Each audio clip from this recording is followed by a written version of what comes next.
বিদেশিদের হাতে তুলে দেওয়ার চক্রান্ত করেন, এদেশের মানুষ কখনোই মেনে নিবে না। এদেশের মানুষ এখনো জীবিত আছে। আমরা এই দেশের যে উপদেষ্টা মহোদয় করেছে তারা কখনো বাংলাদেশপন্থী হইতে পারে নাই। তারা কেউ রাশিয়াপন্থী, কেউ আমেরিকাপন্থী, কেউ ইন্ডিয়াপন্থী। আমরা বাংলাদেশপন্থী সরকার চেয়েছিলাম, আমরা বিদেশিপন্থী সরকার চাই নাই। আমাদের চট্টগ্রাম বন্দর যে বিদেশিদের দেয়া হচ্ছে, এখানে তারা অনেক উদাহরণ নিয়ে আসতেছে, দুর্নীতির কথা বলে, সক্ষমতার কথা বলে। আপনারা কি বলতে পারবেন বাংলাদেশের এমন কোন সেক্টর আছে যেটা দুর্নীতি মুক্ত? কোন সেক্টর নাই। তাহলে শুধুমাত্র চট্টগ্রাম বন্দরের দুর্নীতির কথা কেন বলা হবে? অবশ্যই বলতে হবে। চট্টগ্রাম বন্দরে যদি দুর্নীতি হয়ে থাকে, চাঁদাবাজি হয়ে থাকে, সিন্ডিকেট হয়ে থাকে, সেটার বিরুদ্ধে আমাদের বলতে হবে এবং সেইটার বিরুদ্ধে বাংলাদেশ সরকারকে যথাযথ প্রক্রিয়ায় ব্যবস্থা নিতে হবে। দুর্নীতির উৎস বন্ধ করতে হবে, চাঁদাবাজদের সিন্ডিকেট ভেঙে দিতে হবে। দুর্নীতির কথা বলে, চাঁদাবাজদের কথা বলে বিদেশিদের হাতে আমাদের চট্টগ্রাম বন্দরকে দিয়ে দেওয়া, লিজ দেওয়া, কনসেশন চুক্তিতে যাওয়া, বাংলাদেশের বিরুদ্ধে অবস্থান নেওয়া। কাজেই সরকারের এই যে উদ্যোগ, এই উদ্যোগ বাংলাদেশের ছাত্র সমাজ কখনোই মেনে নিতে পারে না, আমরাও মেনে নিব না। ভাইরা আমার, আজকে চট্টগ্রাম বন্দরে যদি ভারত আসতো, ভারতীয় একটা পোর্ট অপারেটরকে দেওয়া হতো, এই দেশের মানুষ প্রতিবাদ করত। আজকে যদি ইসরায়েলি একটা পোর্ট অপারেটর আসতো, তাহলে এই দেশের মানুষ প্রতিবাদ করত।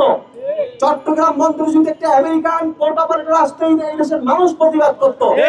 কিন্তু এই দেশের মানুষকে টানা তৃতীয়বার অর্জন করেছে দেশের সেরা সুপার ব্র্যান্ড স্বীকৃতি বসুন্ধরা টিস্যু।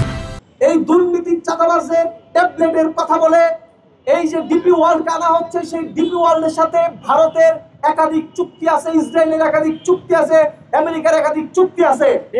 আজকের আধুনিক বিশ্বে সরাসরি একটা রাষ্ট্র অনেক সময় যায় না, সে মাল্টিল্যাটারাল ডিলিংস এর মাধ্যমে আরেকটা দেশে প্রবেশ করে। অতএব বলতে চাই, এই ডিপি ওয়ার্ল্ডের সাথে, এই ডিপি ওয়ার্ল্ড যদি ডিপি ওয়ার্ল্ড এবং এটিএম টার্মিনাল চট্টগ্রাম বন্দরের লিজ পায়, কনসেশন পায়, তাহলে এর মাধ্যম দিয়ে মূলত ভারত আমাদের চট্টগ্রাম বন্দরে অবস্থান করবে। এটিএম টার্মিনালস এবং এই ডিপি ওয়ার্ল্ডের মাধ্যমে মূলত ইসরায়েল আমাদের চট্টগ্রামে অ্যাক্সেস পেয়ে গেল। এটিএম টার্মিনালস এবং ডিপি ওয়ার্ল্ডের মাধ্যমে আমেরিকাকে একটা সফট ঘাঁটি দেওয়া হলো। আমরা বেঁচে থাকতে এটা হতে দিব না, হতে দিতে পারি না। অতএব আমরা এই দেশের মানুষকে বলবো, আপনাদের যদি সরকার যে দুর্নীতির বয়ান নিয়ে আসছে, চাঁদাবাজের বয়ান নিয়ে আসছে, আমরাও চাই চট্টগ্রাম বন্দর থেকে দুর্নীতির শিকড় উচ্ছেদ হোক, চাঁদাবাজদের সিন্ডিকেট ভেঙে দেওয়া হোক। কিন্তু সরকার সেই ব্যবস্থা না নিয়ে আমরা দেখতে পাচ্ছি আজকে নৌ উপদেষ্টা শাখাওয়াত সে বিদেশি পোর্ট অপারেটরদের এজেন্টের মতো কথা বলে। আজকে আমরা দেখতে পাই বিধান নির্বাহী আশিক চৌধুরী, আপনাকে কোনদিন আমরা বাংলাদেশে দেখি নাই, হঠাৎ করে বিদেশ থেকে এসে আপনার কথাবার্তা আচরণ মনে হচ্ছে আপনি বিদেশি অপারেটরদের এজেন্ট। আপনারা বাংলাদেশি হতে শিখুন, আর যদি বাংলাদেশি হতে না শিখুন তাহলে যেখান থেকে এসেছেন সেখানে চলে যান। বাংলাদেশটা বিক্রির চেষ্টা করবেন না। এদেশের জনগণ বাংলাদেশ বিক্রির চেষ্টা মেনে নেবে না।